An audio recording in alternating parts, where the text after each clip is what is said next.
But Judaism and Islam are Unitarian religions.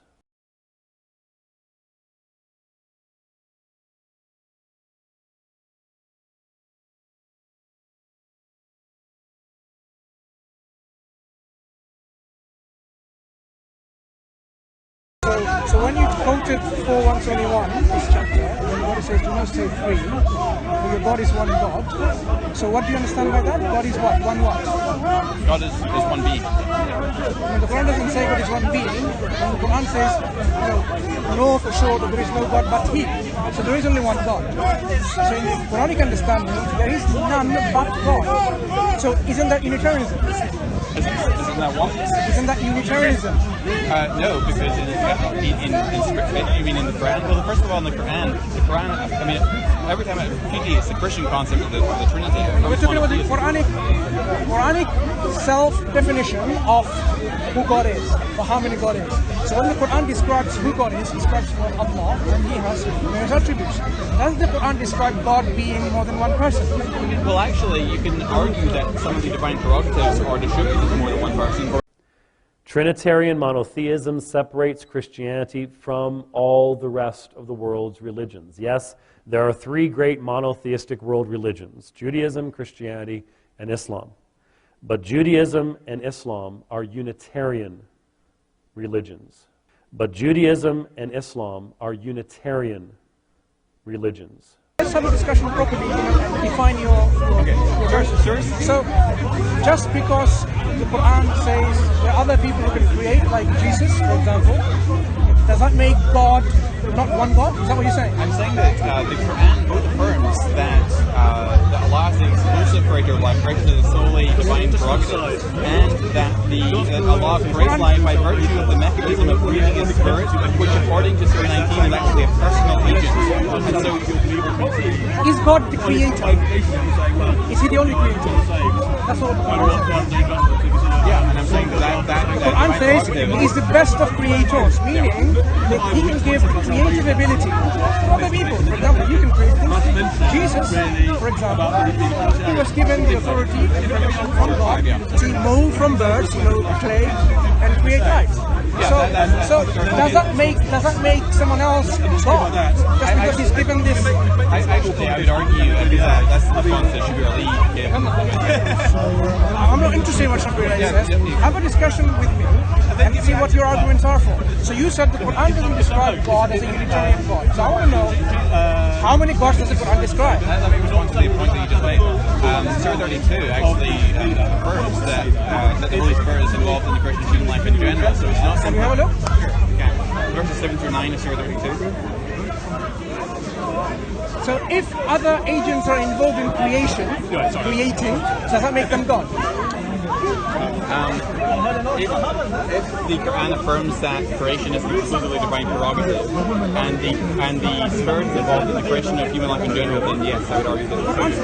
The Quran says He's the one who originates everything. Correct. So is there other than God who originates things from nothing? Okay. So if you can show us where there are other beings, other agents who originates from nothing, like God, then you will say okay, there's something else who originates like God. So let me read the context, because I think some context. So this is from Surah 32. This is from verse 3. Is it that they say He has fabricated it? No, it is the truth from your Lord, so that you, O Prophet, do warn a people to do no warner has come before you may be that they take the right path. Allah is the one who created the heavens and the earth, not between them in 6 days. Then He positioned Himself on the throne. Other than Him, there is neither a guardian for you nor an intercessor. Would you then not observe the advice? In verse 7 says, Who made well whatever He created, and started the creation of man from clay. Then He made His progeny from a drop of semen from despised water. Then He gave him a proportioned shape and breathed into him of His Spirit. That's the mechanism that's used to create life, that He breathes in man through His Spirit. And that's talking about the creation of man. I gave an example. Allah creates one who is the originator. He begins the creation from nothing. He originates. So do you have anything in the Quran, any other agents who originates creation from nothing? Allah creates life in the womb. You're concentrating on... Because I am talking about... The Quran tells specifically that only Allah creates life in the womb. God is the one who originates things. He's called the originator. He originates things.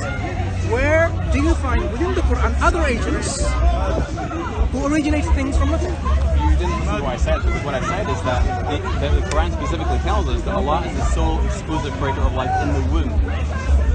Allah is the sole exclusive creator of life in the womb. Where does it say that? I think it's in Surah 15, I can't remember off the top of my head. So why did you bring this chapter on there? And how does that chapter help you with this argument? Sorry? The verses that you've just quoted, how does that help Allah being exclusive creator in the womb? Because that's what the Quran tells us. Not And what the you've just Quran read. also tells us that Not what Allah you've just creates read. life by the mechanism of breathing His spirit. He was Now, identified as a you're personal confusing creation of life, creation of trees and animals and plants. I'm saying God is the one who creates everything from nothing. He is the originator. Do you find anywhere where But you're other changing the agents... topic, because I'm not switching you're the topic. changing the point. Because the point that Remember I'm we were making is that the discussing- Quran tells us specifically that Remember Allah we is the one who discussing- creates life in the womb. brings We're life to discussing great about, effect. is there anyone other than God who has got the attributes?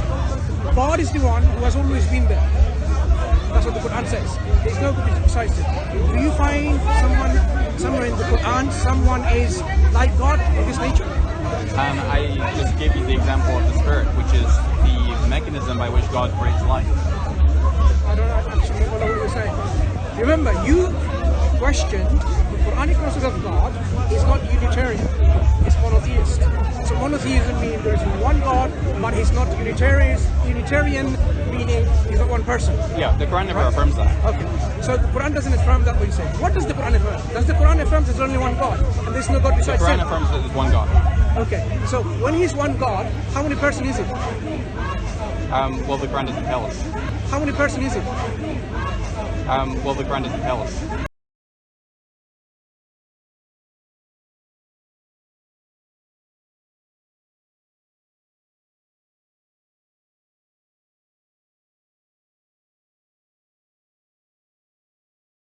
Is there any biblical distinction between being and personhood? Certainly.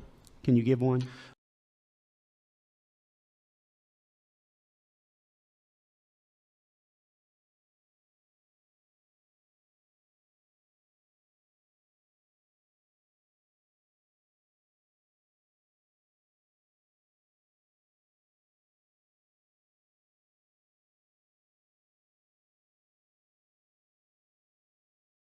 Can you give one?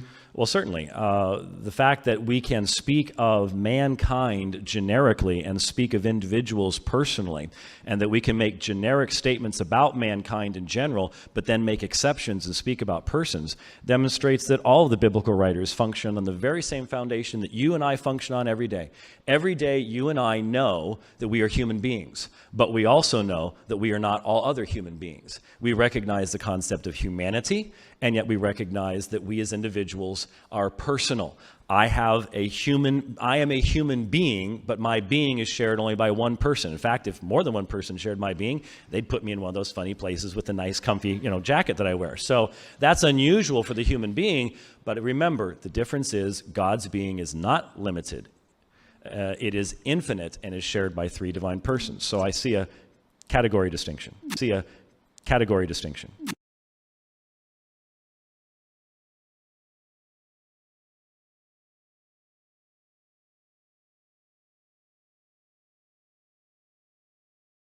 Even if you are the most hardcore, Bible-believing evangelical on the planet, you surely think that God gave you a brain. Use your brain. Is there any biblical distinction between being and personhood?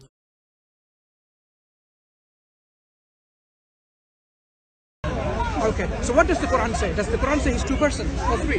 Well, the Quran, in repudiating Trinitarianism, equates it with tritheism and affirms monotheism. Sorry? The Quran affirms Does monotheism. the Quran define Allah being more than one person? Not specifically, no. But you can make an argument that there are other, like the Holy Spirit, for example, in the Quran has divine prerogatives, which I think is problematic for some people. Just because you have, for example, a prophet doing miracles, which no one can do. Can you do miracles? I don't think you can do miracles, neither can I. So if God gives us authority to perform miracles, He doesn't make us God because we have got some divine prerogatives. We are talking about how is God of Islam, Allah, not being one person God, one personal God, a Unitarian God. What makes you think it's more than one person? You must have some evidence to back up from that. Well, I mean, the Quran affirms monotheism, but it never affirms that there's one person. That's what you're claiming. So that, what show me a indicates verse to where it says what indicates to you that God is more than one person? Well, that's the Trinitarian concept of God, but the Quran never actually repudiates that. The Quran repudiates tritheism, which is not Trinitarianism. One God says, do not say three. Three what? The Quran says do not say three in Surah 4 verse 1. It's Three what? It's clear what it's saying, but it says do not say three gods, because it then refers to monotheism. Does it say three gods? Sorry? Does the Quran say do not say three gods? It's implied very strongly. Don't say implied. Let's look It at says the do not text. say three, for there is no God but one God. No, three what? Gods. It doesn't It say says do not gods, say does three, it? for there is no God but one God. First of all, If I say don't say three because there's only one God, what are you doing? You're putting the two in the same That's category. There's two different arguments. There's two clearly distinguished arguments here. The Quran says do not say three. Now, what do you say about God? Three what? Three persons. The Quran says don't say that because you've included persons or beings. Doesn't matter what you bring, do not say that. That's what the Quran is saying. That's what the Quran left is vague because it can refute your position, it can refute the position of a person who says there's three beings. That's what the vagueness does. It refutes blankly every concept of God which is more than one. Oh, I disagree with it. The Quran doesn't. You don't have to agree. The Quran does not engage with the historic Christian understanding of the nature of God. As we were discussing the first point, the Quranic concept of God is clearly one God. God says there is none but Him. There is none. And Jesus. So, the Quran, I'm not sure how you were discussing with Shabir Ali or who else you were talking about, and you were saying, no, it doesn't help. Because if the Quran is quite clear, there's only one God and there's no besides Him, it doesn't help bringing out God is not one person. Because if you say God is not one person, you should be able to find verses where God is saying more than one person. In the absence of any of these, you have to take the Quran as it says. The whole Quran is describing who God is. How many person is it? Well, the Quran doesn't tell us. You can't just start by saying, I'm just going to start here. It's a oneness of person. That's just all there is to it. The infinite, eternal Allah with 99 beautiful names still has to be just one person. It's impossible for there to be three divine persons. Why? Is God's being limited in some way? Is God's being limited in some way?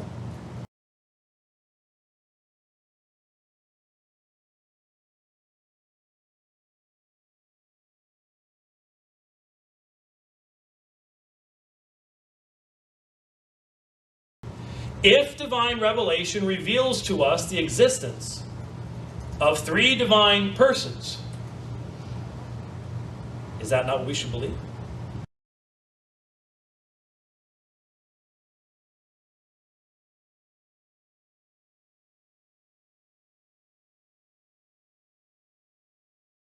Is there any biblical distinction between being and personhood?